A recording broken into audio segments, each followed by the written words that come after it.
En Radio Intereconomía, Sin palos en las ruedas, dirigido por Javier Font.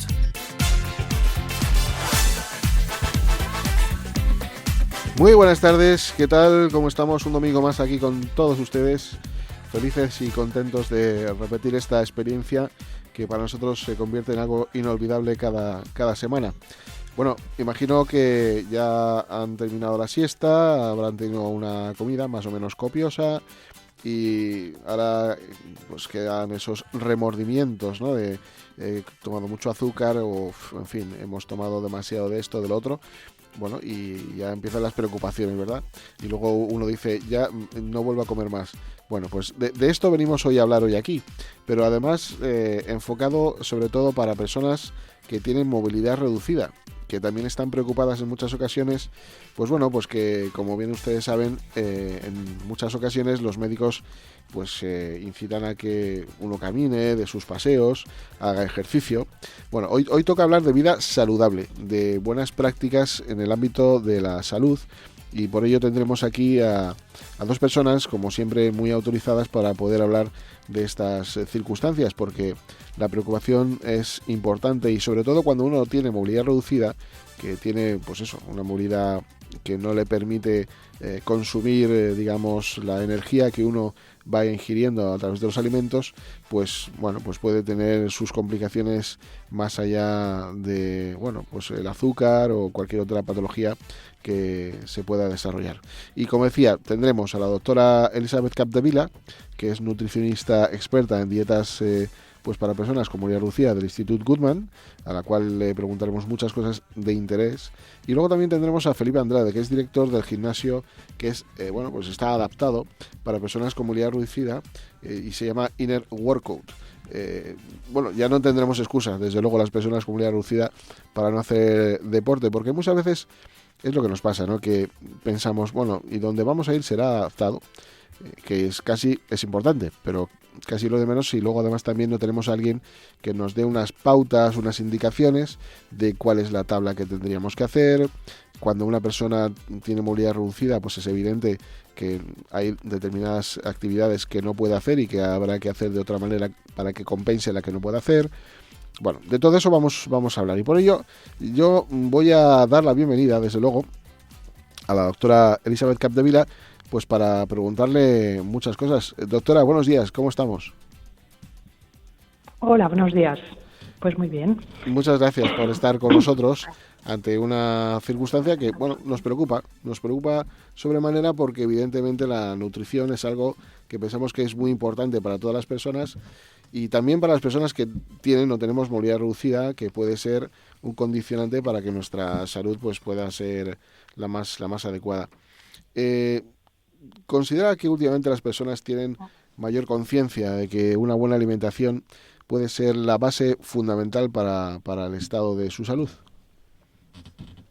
Seguro que ahora hay más conciencia, que se habla más, pero también es verdad que en las personas de movilidad reducida a veces no se es suficientemente consciente de que lo que se gasta es mucho menor que si previamente no tenían esta movilidad reducida, o que las personas del entorno, ¿no?, que tienen una movilidad mantenida. Entonces, como que se gastan menos calorías, se tiene que comer menos. Esto es, claro, es una regla básica. De pura ¿no? lógica, efectivamente. ¿Y cuáles serían los principales desafíos nutricionales a los que se enfrentan las personas pues que tienen algún tipo de movilidad reducida? A ver, lo primero es comer con menos calorías. Porque las calorías es la unidad que utilizamos para hablar de energía, de la energía que consumimos. Y con movilidad reducida, pues habrá menos consumo de calorías, con lo cual tenemos que comer menos calorías. Pero esto no implica que necesitemos menos sustancias diferentes, nutrientes diferentes, que nos ayudan a mantener una buena inmunidad, a mantener una buena cicatrización, a funcionar nuestras funciones básicas, respiratorio, digestivo, cardiológico. Todo esto tiene que funcionar. O sea, tenemos que quitar calorías, pero no tenemos que quitar nutrientes. Con lo cual la dieta tiene que ser una buena dieta. Cuando hablamos de dieta no hablamos de dieta de adelgazar, hablamos de conjunto de nutrientes o de alimentos, ¿no?, que utilizamos para en el día a día, ¿no?, en la comida, cena y desayuno, ¿no? Entonces, saber qué nutrientes nos van bien y cuáles no nos sirven de nada, esto es lo importante, porque los que no nos sirven de nada son los primeros que tenemos que evitar. Claro. Aparte hay otros factores. Por ejemplo, en la movilidad reducida también hay una tendencia al estreñimiento, con lo cual tenemos que favorecer a los productos que nos ayudan a ir de vientre. También puede haber, por ejemplo, úlceras, cuando hay alteraciones de la sensibilidad, y en esto tenemos que saber que las proteínas son importantísimas, ¿vale?, para la cicatrización, para tener una buena piel. O sea, que hay productos que tenemos que pedir, que aumentar. Claro. Sí. Lo que está claro, doctora, es que eso de que una persona gorda no es una persona sana. Desde luego, cuando nos decían, tienes que comer, que si no te vas a quedar muy delgado, ¿no? Y tienes que... Bueno, eso ha cambiado radicalmente, yo creo, en el concepto y la cultura, yo creo, de las familias. Los niños tenían que ser rollizos, ¿no? Para estar sanos. Y es verdad lo que usted dice. Y esto es un error, además. Claro. Sí. Es un error porque cuando un niño ya tiende a la obesidad, de mayor le costará mucho más ser delgado, porque los adipocitos, que son las células de la grasa, ya aumentan de tamaño y luego siempre piden estar en aquel tamaño, para explicarlo de alguna manera, ¿eh? Claro. Con lo cual, que tengamos un niño con sobrepeso, ya pobre, no le hacemos ningún favor de cara al futuro. Claro. O sea que es una cosa a mantener ya desde el principio. Para quienes nos están escuchando, ¿qué dieta? Evidentemente ha hecho usted una aclaración importante, que no es para adelgazar, sino para tener una vida saludable, porque si fuera para adelgazar sería otra cosa. Entiendo que estaríamos hablando de otra manera, de otro tipo de dieta. Pero, ¿qué tipo de dieta podría aplicarse una persona como Lía Lucía? Porque hablan de ir suprimiendo los hidratos de carbono, más proteínas, por dejar claro esta circunstancia. No adelgazar, pero no ganar peso, y a lo mejor también para adelgazar, o sea, la obesidad es importante, es un factor clave que propicia es un factor de riesgo vascular, o sea, de riesgo de enfermedades vasculares. Una persona con movilidad reducida ya tiene un factor de riesgo, que es el sedentarismo, no voluntario, pero es el sedentarismo, que a pesar de todo se puede hacer ejercicio, y esto ya veo que lo hablaréis después, y que la vida diaria es importante, lo que podamos hacerlo, o sea, si puedo hacer la cama, pues hacerla, sí, porque todo esto es como una forma de ejercicio que también nos ayuda a gastar calorías y a tener una vida más sana. Esto por un lado, pero en las personas de movilidad reducida tendrán que tener en cuenta que tienen que reducir calorías vacías, o sea, los alimentos que tienen solo calorías pero no nos dan ningún nutriente. Esto para empezar, ¿no? Y, por ejemplo, ¿cuáles son? Muy en cuenta las bebidas azucaradas. Coca-Colas, Fantas, tal. Esto tiene mucho azúcar, pero no nos da ningún nutriente útil para el funcionamiento, para la energía, para nuestras células, no nos da nada. Con lo cual, esto es lo primero que tenemos que quitar, ¿vale? Y luego todo lo que sean azúcares refinados, ¿no? La bollería industrial, los caramelos, las chuches, ¿no? Todo esto también nos da calorías vacías, muchas calorías sin ningún nutriente útil. Los frutos secos tienen muchas calorías, el aceite tiene muchas calorías, pero nos dan nutrientes esenciales. Esto quiere decir nutrientes que si el cuerpo no los coge de fuera no los tiene y los necesitamos. Con lo cual sí que necesitamos el aceite crudo. Claro. Cuando freímos ya lo desnaturalizamos y este aceite no es el bueno. El bueno es el crudo, el que aliñamos la ensalada y tal. Necesitamos fibra. La fibra la encontramos en las verduras, en la ensalada, y la fibra nos ayuda a ir de vientre y a mantener también un buen hábito intestinal, que es algo difícil a veces cuando la movilidad es reducida. El agua la tenemos que contemplar. Grandes ingestas de agua, por ejemplo, para que... El alimento que tenemos... ¿Cómo? Grandes ingestas de agua, me refiero, para que también se reduzca el estreñimiento. Sí, Sí, es verdad que hay personas que si hay lesionados medulares, por ejemplo, que van con cateterismos intermitentes, aquí tenemos una limitación en el aporte de agua, pero siempre es mejor hacer un cateterismo de más, un sondaje más, pero poder beber el agua que se necesita. Esto protege los riñones, hidrata bien la piel, es importante. Y además tener en cuenta que nuestra fuente de hidratación es el agua, no otras bebidas. Y doctora, hay personas que dicen, yo es que para adelgazar tengo que cerrar la boca, no hay otra manera porque todo lo que como lo engordo, no tengo movilidad, pero ¿sería fácil engañar al cerebro para evitar esa sensación de hambre de alguna manera? A ver, esto es verdad, o sea, nadie se engorda si no come, ¿eh? O sea, el no comer es lo esencial. Pero como algo tenemos que comer y lo que necesitamos, y tenemos que comer lo útil, esto insisto, pues por eso decimos los alimentos que son más útiles. ¿Cómo engañar al cerebro? Pues bueno, por ejemplo, masticar bien. Y comer más lento. Esto nos ayuda a que la señal de saciedad, de que vale, ya hemos comido suficiente, nos llegue a tiempo. Porque si comemos muy rápido, cuando nos llega ya nos lo hemos comido, ya hemos pasado el momento de saciedad, entonces ya hemos comido de más. Con lo cual, cuando nosotros comemos más lentamente, lo masticamos bien, esto ayuda. Otras formas de hacer para comer menos, pues es ponerse un plato pequeño, una cosa tan tonta como esta, pero poner un plato pequeño pues y llenarlo menos, ¿no? Pues y comer esto, más a menudo, a lo mejor, ¿no? Es la manera de ir controlando. Y comer más veces, a lo mejor. Bueno, lo que pasa es que entonces lo que comemos entre medias tenemos que vigilar mucho lo que es. Esto va a personas. Hay personas que les va mejor estar un tiempo más largo sin comer y otras personas que necesitan, porque si no llegan con mucha ansiedad para comer a las horas de las comidas. Pero esto va a personas y se tiene que individualizar un poco, porque a veces estas comidas extras, por ejemplo, pueden ser unos pocos frutos secos o lácteos que las personas con movilidad reducida tienen que tener un aporte de calcio importante porque la osteoporosis está muy presente.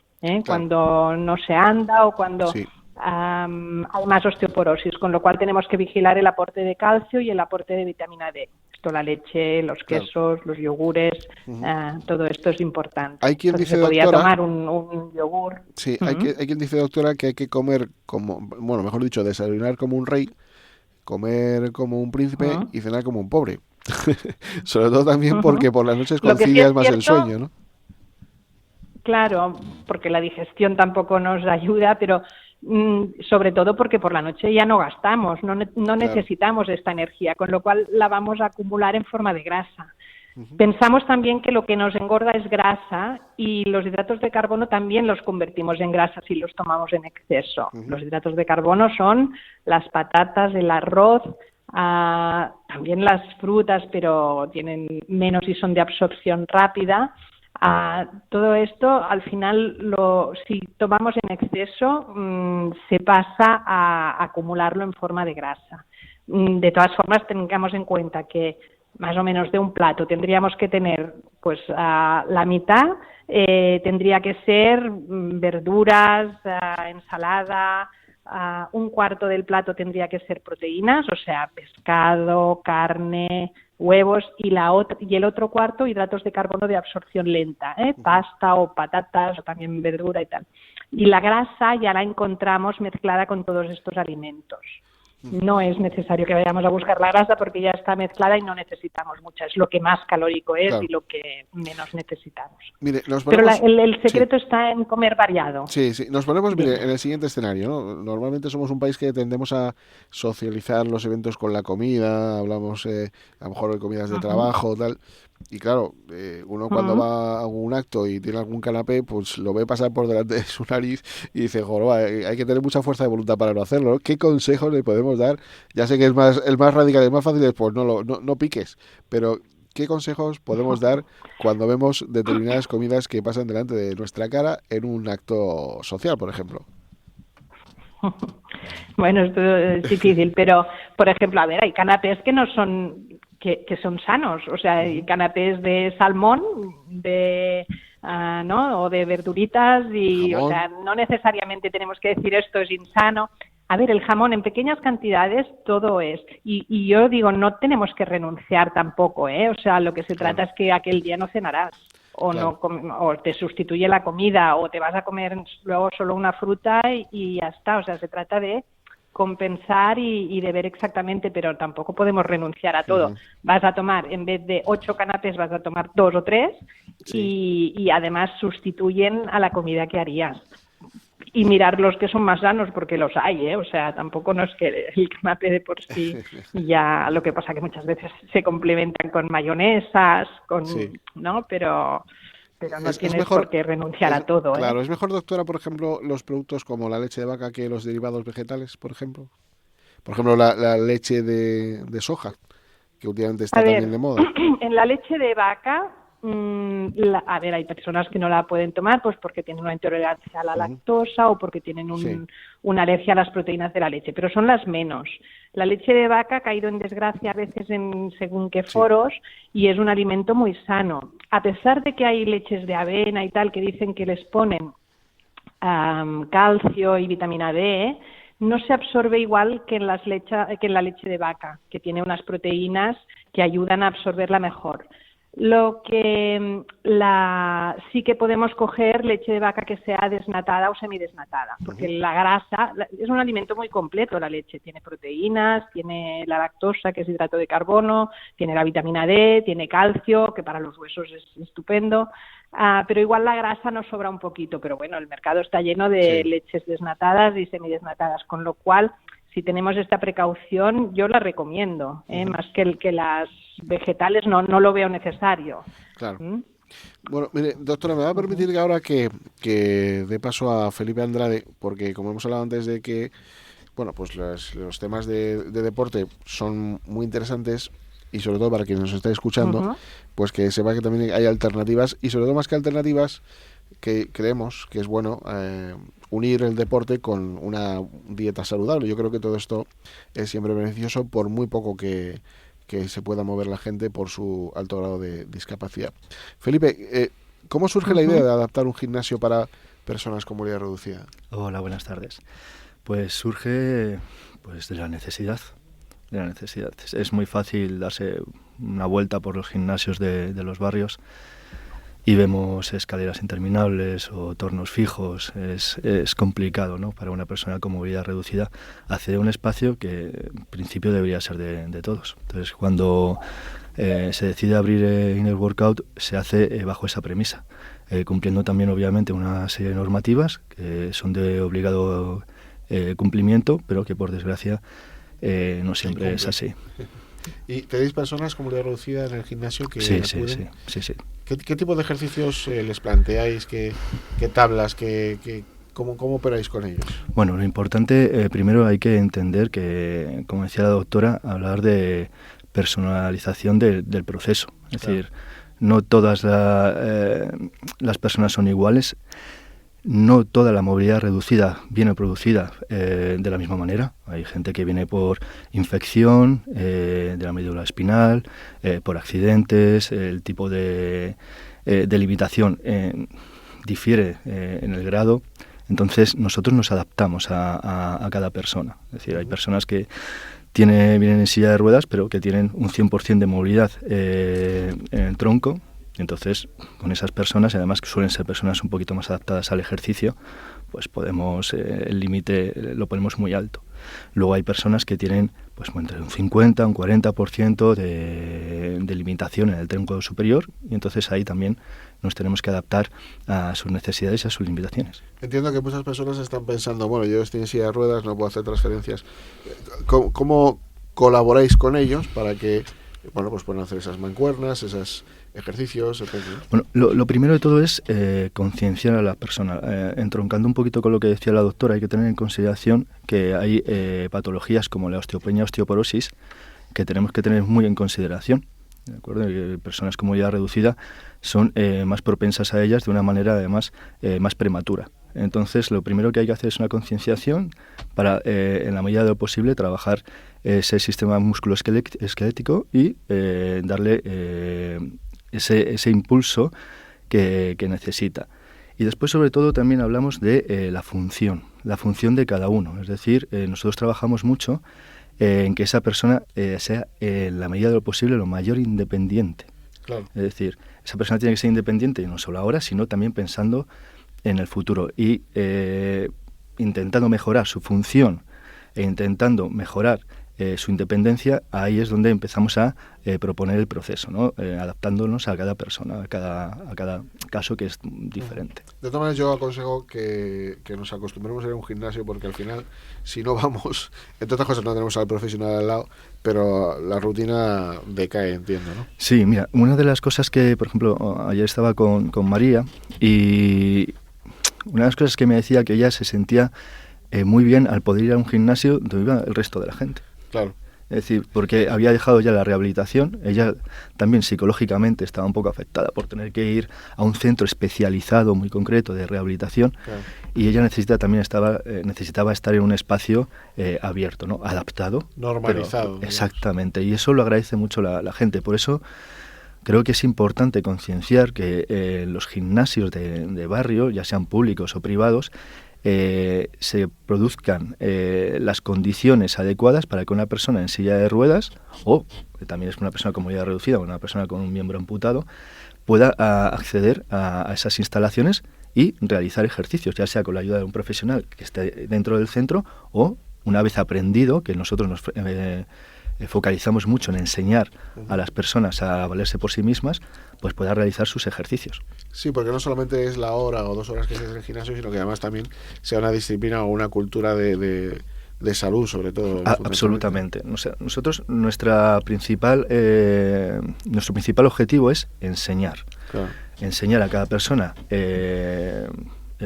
concretamente, pues dependiendo de sus limitaciones y qué es lo que tiene que hacer, cómo funciona su cuerpo en ese momento, cuáles son sus puntos fuertes, cuáles son sus puntos flacos, y a partir de ahí le enseñamos una base. Esa base lo que queremos es que la reproduzca en casa, porque así nosotros, cuando venga esa hora, esas 2 horas semanales a nuestro gimnasio, podremos avanzar, progresar y hacer ya cosas un poquito más complejas. Pero lo importante es que en su día a día esa persona pueda tener esa capacidad y ese conocimiento para realizar ejercicio, ya sea asistido por las personas que le ayudan o incluso, pues dependiendo de su margen de movilidad, pues por ella misma.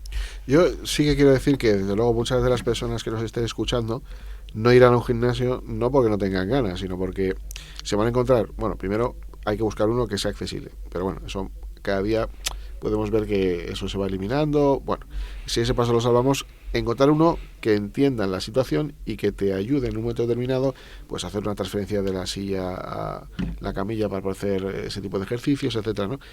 Los profesionales, entiendo que en ese sentido también siguen un poco las pautas del usuario con movilidad reducida, que le indica cómo han de ayudarle, entiendo.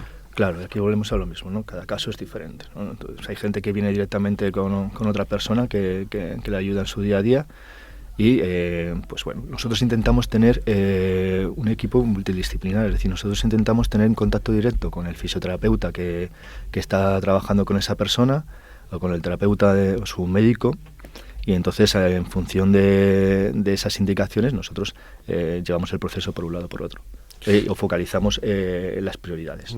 Doctora, queda evidente, ¿no?, que el ejercicio es una acompañante de una dieta imprescindible, pero ¿es eso imprescindible o podemos hacer algo sin que tengamos que hacer deporte por las dificultades? Porque a veces también nos olvidamos que hay dificultades sociales, familiares, cuando son dependientes, que no se puede, en fin, no todas las familias tienen tiempo disponible para poder acompañar. Bueno, todo esto, al final, eso sería rizar el rizo, el acceder al deporte, pero podemos también hacer cosas sin el deporte. Sí, claro. Hacer ejercicio es una gran ayuda. Una, quema calorías. Claro. 2, te hace más autónomo, más independiente, te refuerza la musculatura, los huesos, o sea, ayuda a prevenir la osteoporosis en lo que se pueda. O sea, aunque, por ejemplo, una persona esté en silla de ruedas, pero si puede mantener una bipedestación durante un rato, esto ya es mejor que no hacerlo. Claro. O sea, aunque a veces parezca poca cosa, ya esto ayuda muchísimo, tanto al aparato digestivo como respiratorio, como al tema de la prevención de la osteoporosis. Ayuda a promover unas hormonas, incluso que nos hacen más felices, ¿no? Las endorfinas y tal. Claro. Y luego también mejora el perfil del colesterol y tal. O sea, el ejercicio nos ayuda muchísimo.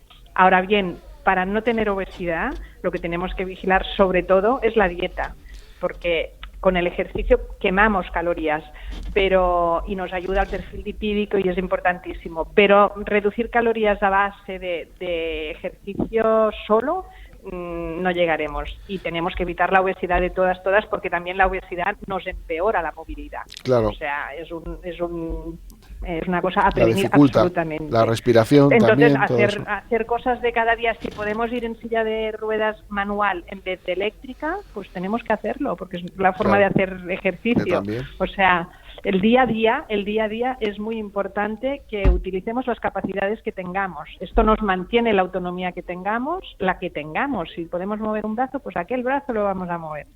Y por eso es muy importante, creo, en lo que estáis comentando ahora de adaptar el ejercicio a cada persona, ¿eh? Ha hablado de felicidad y qué razón tiene, porque hay veces que cuando entramos en la fase de dieta se nos cambia hasta el humor. Es algo tremendo. No, pero es que además la movilidad y el ejercicio favorecen. O sea, esto es un círculo vicioso, como incluso, o sea, las personas como más se sientan en el sofá, más se sientan en el sofá, y al final esto al cuerpo esto no le satisface. En cambio, el ejercicio nos da una sensación de bienestar posterior, ¿eh? O sea, es bueno incluso para esto. Doctora, muchas veces cuando uno va al médico y dice, mire, quiero ponerme a dieta, bueno, sobre todo en este caso estamos hablando por salud, y dice, bueno, hágase usted una analítica de sangre. ¿Cómo de importante, entiendo porque ahí se ven los indicadores, claro está, es hacerse una analítica de sangre para luego después aplicar una buena dieta y que tenga éxito?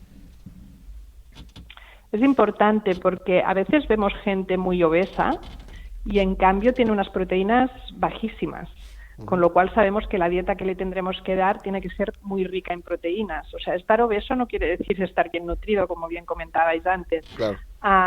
Entonces, la dieta básica, la analítica básica nos permite ver qué cosas son las que no podemos perder. Por ejemplo, si una persona tiene una anemia y vemos que es por déficit de una vitamina, de la B12, pues tendremos que potenciar el que, aunque reduzca su ingesta total de alimentos, pues a lo mejor tiene que mantener los huevos y otros productos que tengan vitamina B12.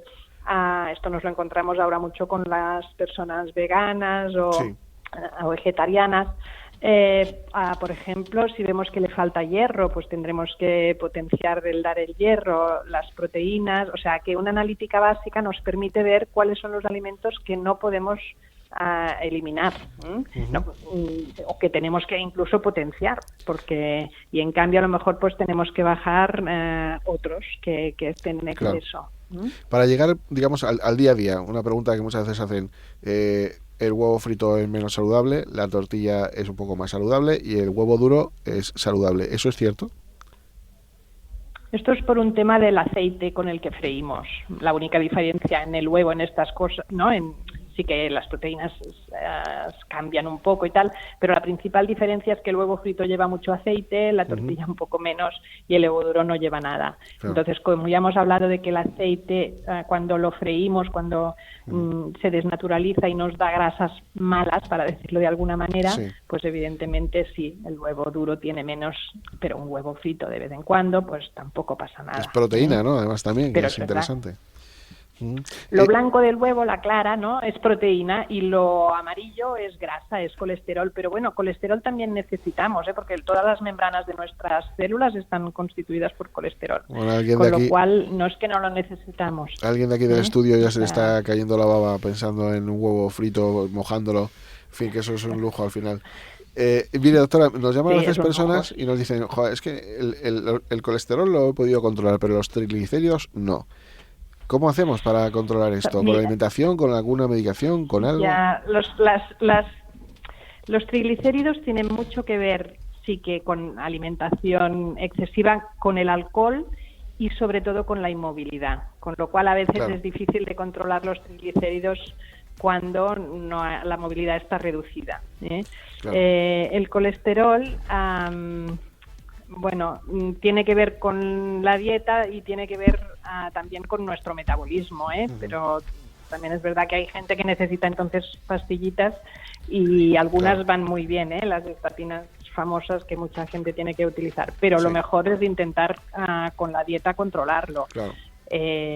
Los Pero no está triglicéridos, vinculado, ¿no? Cuando Digamos, uno se adelgaza normalmente baja. claro, no está vinculado el colesterol con los triglicéridos, ¿no? ¿O sí?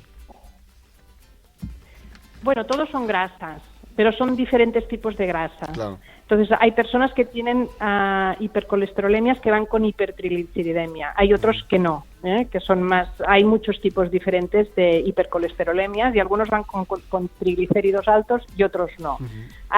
Tienen cierta vinculación en cuanto a que una persona obesa y tal, normalmente, y una persona muy sedentaria, normalmente cuando tiene el colesterol alto también tiene los triglicéridos altos, pero no van necesariamente siempre juntos. Bueno, lo ideal, desde luego, recomendar a quienes nos escuchan que vayan a un profesional, que hagan un buen seguimiento y que hagan mucho ejercicio. Simplemente decir a quienes Lo que sí pasa es que los triglicéridos junto con el colesterol Sí. son, como podríamos decir, más tóxicos o más de riesgo que cuando van solos. Unos triglicéridos altos solos, si Claro. el colesterol lo hemos controlado, tienen que ser muy altos para que nos den problemas. En fin, O sea que es importante controlar el colesterol sí, lógicamente. cuando uno tiene los triglicéridos altos. La felicidad llega También. cuando uno come un poquito de chocolate, queso, en fin, pero luego hay que hacer deporte también. Doctora Elisabet Capdevila, muchas gracias por estar hoy aquí con nosotros. La verdad que ha sido fantástico todo lo que hemos escuchado. Esperamos que también sea de interés a quienes nos han acompañado hoy. Y Felipe Andrade también, muchas gracias por dejar claro que el deporte forma parte también de esa de compaginar una buena alimentación con el deporte, ¿no? Así que a los dos, muchísimas gracias y les deseo que pasen un buen día. Hasta luego. Igual. Adiós.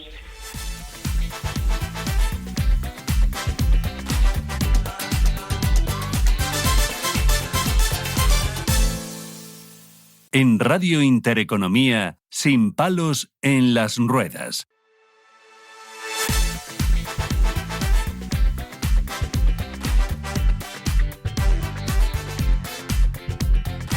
Bueno, pues estamos de regreso.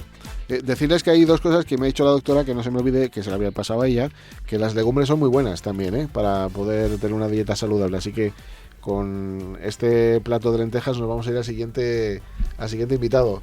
Tenemos a Akil Gutpa, que es director comercial de Lival. Es una empresa que ha hecho un casco de moto que es pionero para la seguridad preventiva, ¿no? Decir que en los últimos años la tasa de mortalidad de accidentes de tráfico en moto, según la Dirección General de Tráfico, es de 7 accidentes por cada 100.000.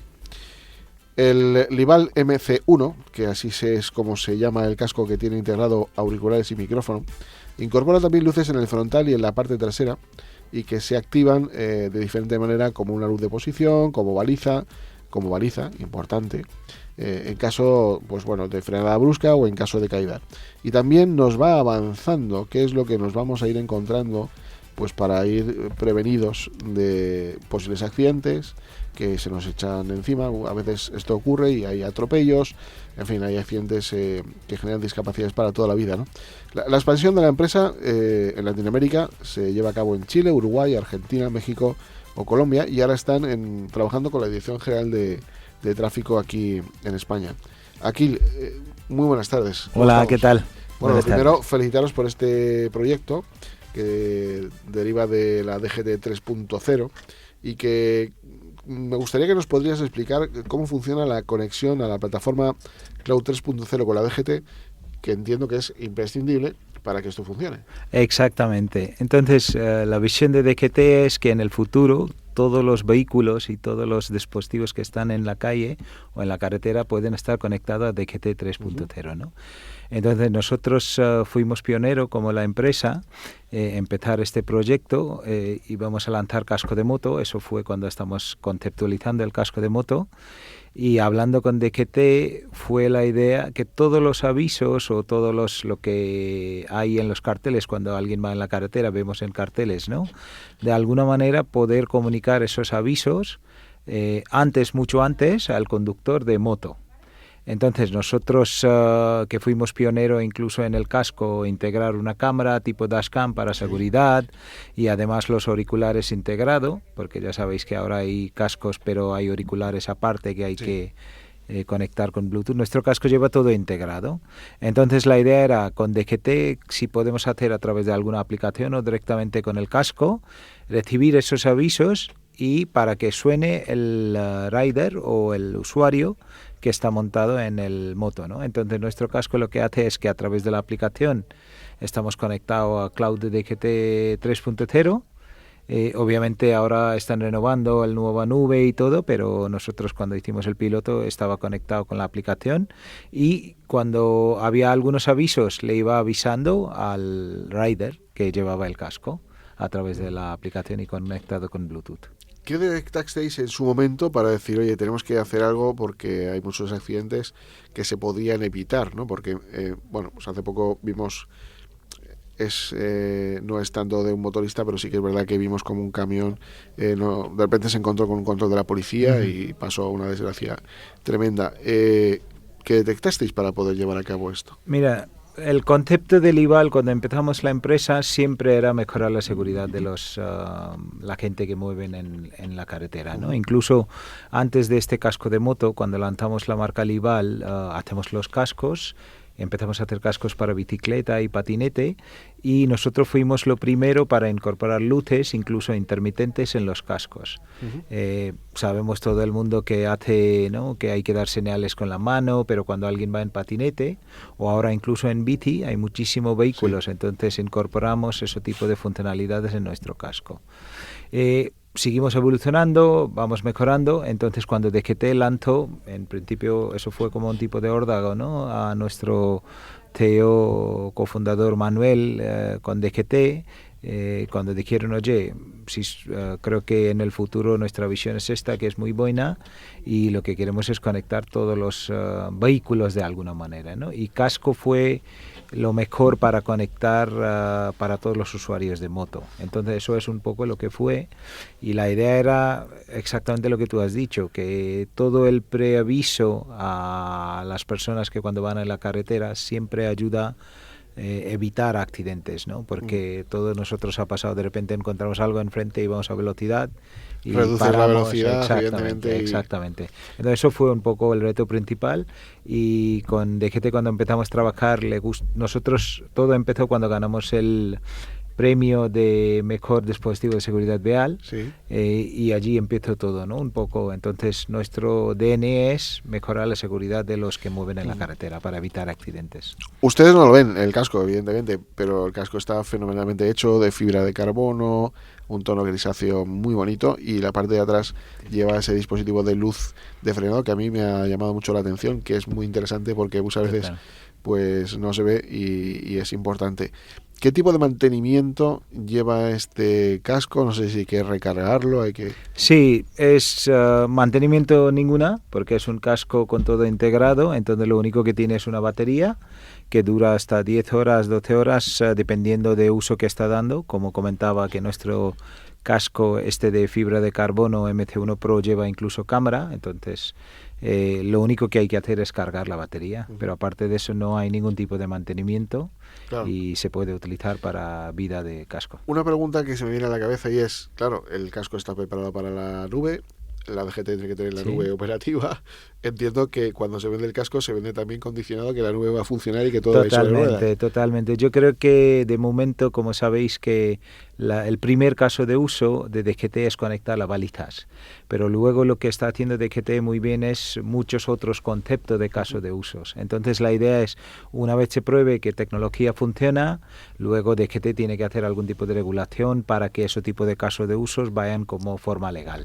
Entonces, obviamente, lo que nosotros estamos haciendo es este tipo de casos de uso para que DGT puede validar y luego en el futuro se puede implementar como la ley. Has hablado de las balizas, que me parece genial porque evidentemente hay veces que los motoristas, sobre todo, muchas veces van solos y a veces, pues por desgracia, acaban en cunetas y hasta que uno se da cuenta de que ocurre algo. Esto es un avance muy importante. Totalmente. Yo creo que España es el primer país, al menos que nosotros sepamos, que vendemos cascos en toda el parte del mundo. DGT 3.0, la visión es muy interesante y conectar un casco. La idea fue que ir conectando distintos tipos de motos es posible, pero luego hay muchos fabricantes involucrados, ¿no? Y luego, además de esto, el casco es uno de los dispositivos que es más económico en todo lo que lleva el usuario de moto. Y luego era más fácil en nivel de tecnología, obviamente con sus complejidades. Entonces eso creo que fue una de las razones que nosotros también estamos por labor, ¿no? Que eso muestra que España es pionero, DGT es pionero, y Lival, obviamente, siendo empresa pionera, la idea era mostrar que eso puede funcionar. Has tenido también otros cascos que son para patinetes, los dichosos patinetes que muchas veces... o bicicleta. Sí, a veces se meten por las aceras. Dicho de paso, oigan, no conduzcan por las aceras porque es peligroso y además está prohibido. Lo que pasa es que nunca hay un policía para multar a esta gente. ¿Qué se le va a hacer?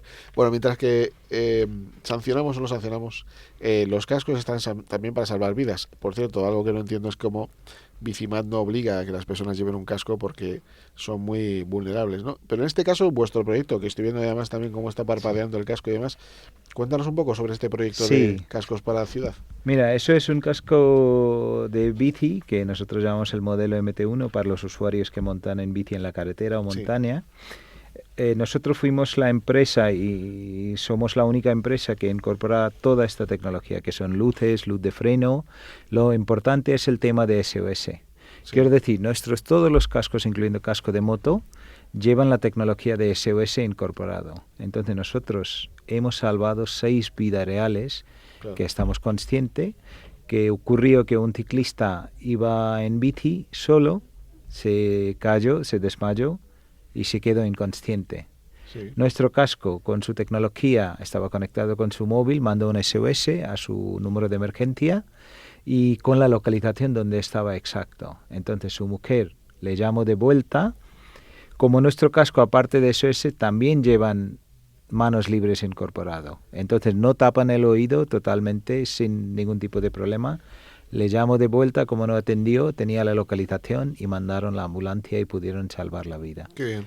Entonces hemos tenido 6 personas que nos han mandado testimonio que conocemos, pero eso es un poco lo más gratificante. ¿Qué es cómo opera el casco? Es decir, se cae el motorista, o en este caso el ciclista, impacta contra el suelo y automáticamente salta. Todos los cascos nuestros, incluyendo casco de moto sensores, o de casco de bici, lleva un tipo de acelerómetro y luego, más importante, es el algoritmo que tenemos patentado. Cuando detectamos que hay una caída de altura abajo y se queda inconsciente, empieza un tiempo atrás timer de 90 segundos. Por si acaso, si es una falsa alarma, puede cancelar, pero si no, el casco mandaría después de 90 segundos con la localización exacta el SOS. Y como os comentaba, nosotros estamos muy orgullosos porque es un subidón cuando recibimos uno de estos mensajes de vez en cuando, ¿no? Que oye, que gracias a vuestro casco me han podido localizar y eso fue fundamental. Y mira, os quería comentar otro proyecto muy interesante que nos comentaron. Estamos en una feria.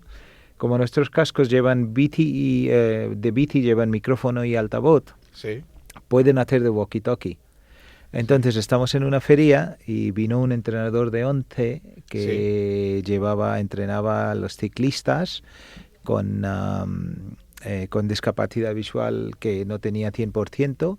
Entonces nos dijo que estos cascos están muy bien porque como van en tándem, entonces él iba adelante y dice que siempre tenía problema de decir atrás. Entonces, como están conectados walkie-talkie, con un botón de mando que está en manillar, no tiene que tocar nada en móvil en este caso, con el manillar se puede comunicar con la persona atrás.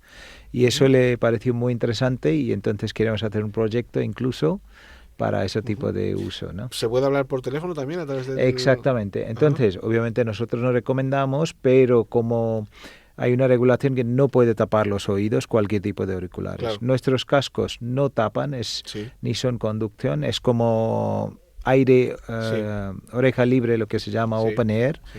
Entonces lo que hacen es que conecta tipo coche, el Bluetooth, Sí.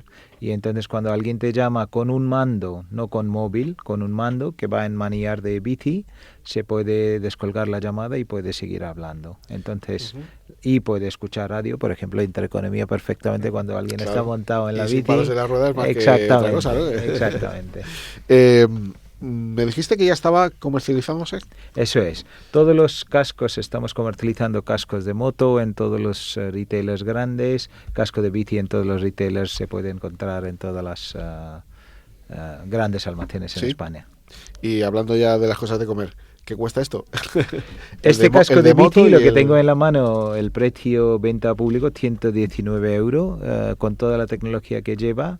Siempre nos dicen que es muy económico, no sé cómo hacemos, Sí. pero eso es uno de los objetivos, que por ejemplo cualquier otro casco de bici que llevan los ciclistas vale de 100 a 200 euros. Claro. Entonces estamos hablando con 119 euros este casco con toda la tecnología que lleva, ¿no? Y aparte de eso, para nosotros lo más importante es lo que comentaba el SOS, aunque esperemos que no ocurra a nadie, pero cuando ocurra, yo creo que salvar Hombre. vida no tiene ningún tipo de precio, ¿no? Entonces, pero vamos, como hay que comprar, Sí, sí, vale 119 euros. ¿De qué material está hecho? Porque Este material, todos los cascos de bici tienen que tener el mismo material y tienen que tener una certificación de EN 1078.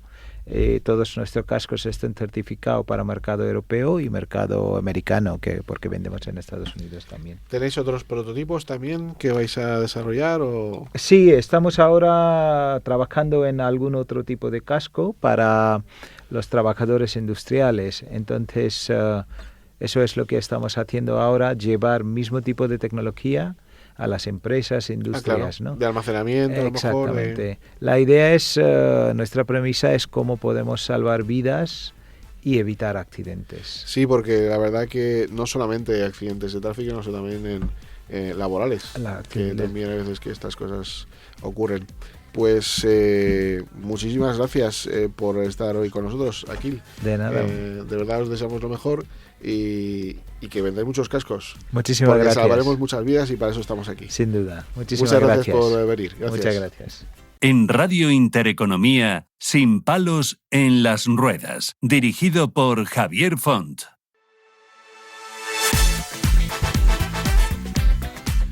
Pues nada, ya estamos aquí de nuevo, ahora con el consultorio y con Carlos Herrera. Oye, con Cristian Herrera, perdón, no te iba a preguntar una cosa, porque no, tú de Carlos Herrera no tienes nada que ver. Claro. Bueno, mi padre se llama Carlos Herrera, También, así que también. no es el locutor, pero también Tú es eres Carlos Herrera. hijo de Carlos Herrera, pero otro Carlos Eso es, Herrera. bueno, estoy cogiendo el testigo ahí. Bueno, pues nada. Oye, ¿qué nos traes hoy? Mira, pues después de la semana pasada que tuvimos un programa muy interesante sobre autonomía personal, pues nos han llegado algunas preguntas interesadas en cómo contratar ese asistente personal y sobre todo en que, bueno, pues las personas que tienen la prestación de otra índole, cómo poder cambiarse a esa prestación de asistente personal. Entonces, bueno, la revisión del programa individual de atención, que es el famoso PIA, donde te establecen la prestación que tú tienes, puedes realizarlo o a instancia del propio interesado o a través del representante que tenga la persona, o incluso pues a veces se lo hablas con los servicios municipales y pueden valorarlo ello para que te hagan una revisión. El PIA, que es el plan individual de atención. Eso es, que es donde se establece la prestación que tienes que tener por dependencia o el servicio que tienes que tener por dependencia. Sí. Eso es. Entonces, esta solicitud de revisión del PIA debe realizarse a través de los servicios sociales municipales y puedes prestarles información, orientación y proponer cualquier otro tipo de servicio o prestación más adecuado a tus circunstancias. Entonces, ¿qué es lo que tenemos que hacer? Bien, nosotros, bueno, en ciertas comunidades autónomas puedes presentar directamente el formulario, que es el mismo de solicitud de dependencia, lo único que tienes que marcar la casilla de revisión de PIA. En otras hay unos formularios concretos, pero por ejemplo aquí en Madrid tenemos la misma solicitud, en la única que marcar la casilla diferente. Entonces, ¿qué tenemos que solicitar? La prestación económica de asistente personal.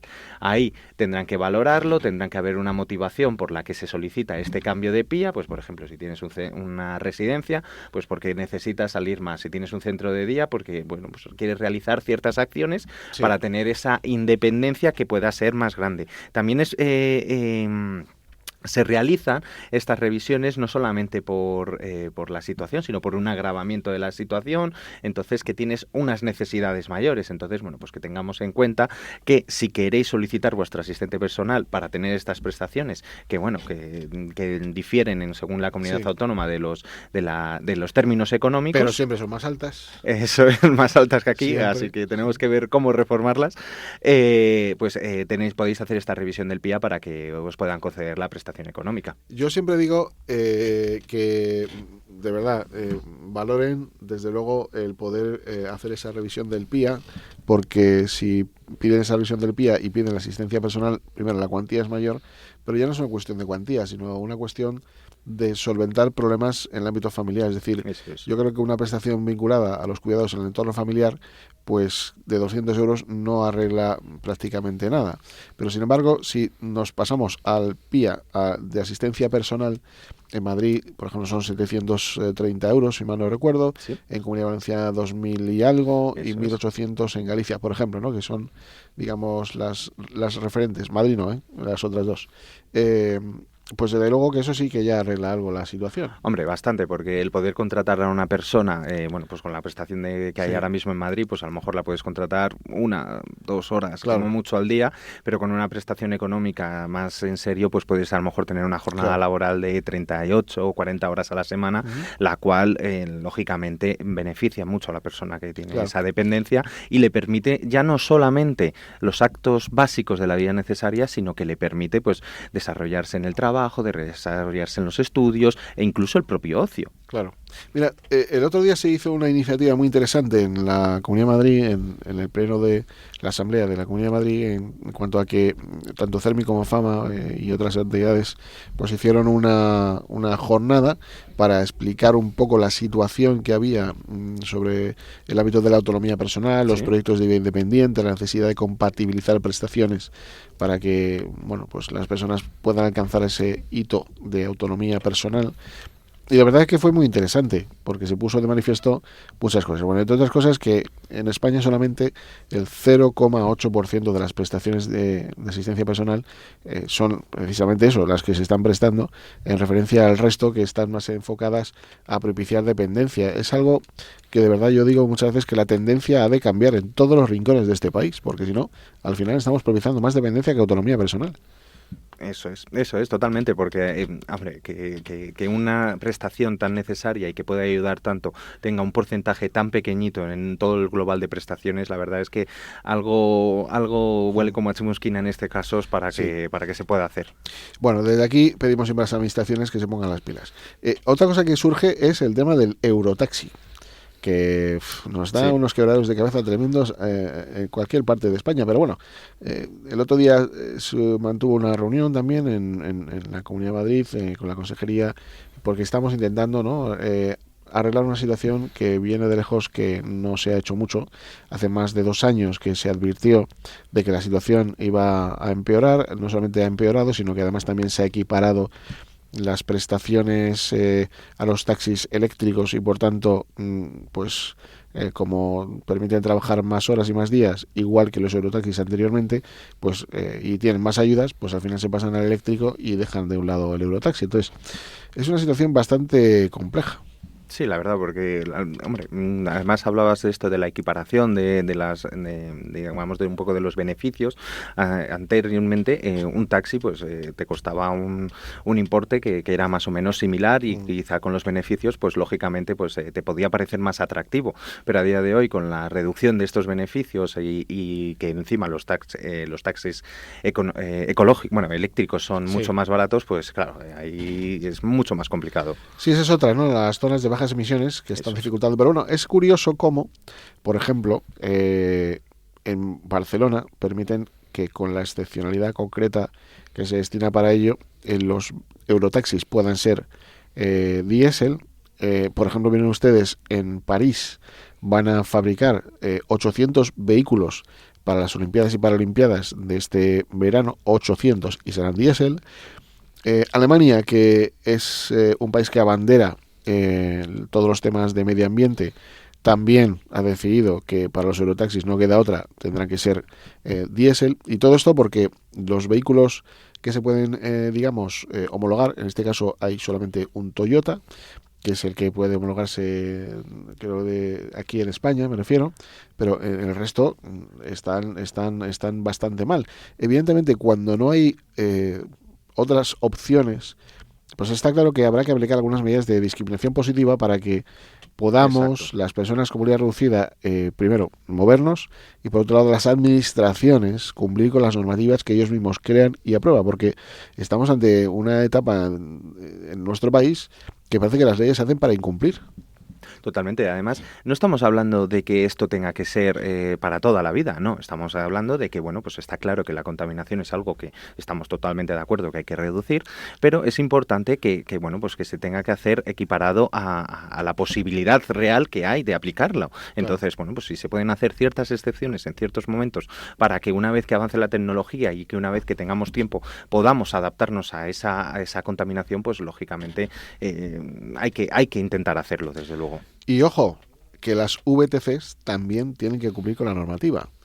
A partir del día 1 de enero de 2025, por mucho que digan las patronales que es que hay un cuello de botella, que no hay coches, que tardan mucho en construirse, etcétera, etcétera, pues no, eso no es así. Habrá alguna excepción con certificado de la propia empresa carrocera que diga, mire usted, hace falta 100 vehículos, pero van a ir entrando y van a ir saliendo de esta manera y en estas fechas. Porque es que, claro, al final nos estamos agarrando con que nadie quiere cumplir con la ley. Es algo absurdo, desde luego. Totalmente. Y ya por último, Javier, para ir terminando, te quería comentar una cosa que ha pasado este miércoles. Buena noticia, sí. Pues sí, es muy buena noticia porque, bueno, el Parlamento Europeo ha aprobado la tarjeta europea de la discapacidad. Entonces, por 613 votos a favor y 7 en contra, lo que desde luego es algo que se hayan puesto la mayoría en consenso, es muy positivo. Esos 7 en contra no sé qué habrán pensado, pero vamos. Entonces...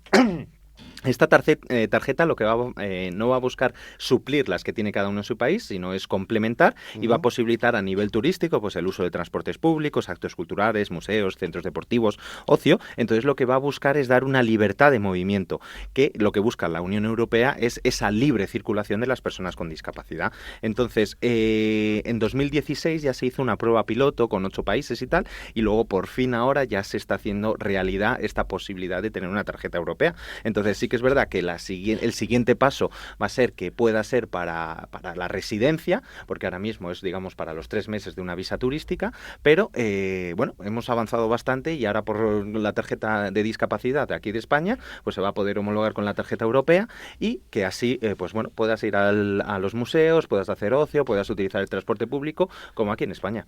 Bueno, pues eso es una buena noticia después de otras que hemos contado, que me parece fantástico. Bueno, hasta aquí hemos llegado, con lo cual creo que una vez más hemos cumplido con nuestro nivel.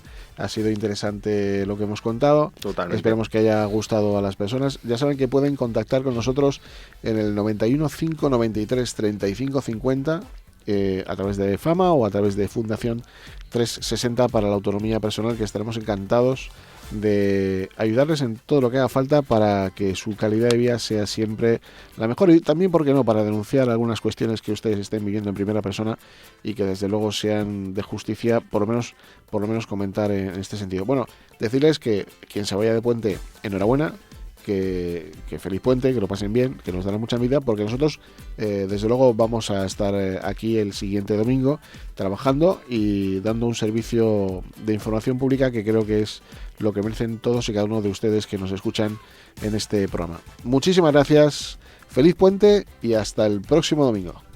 En Radio Intereconomía, Sin palos en las ruedas.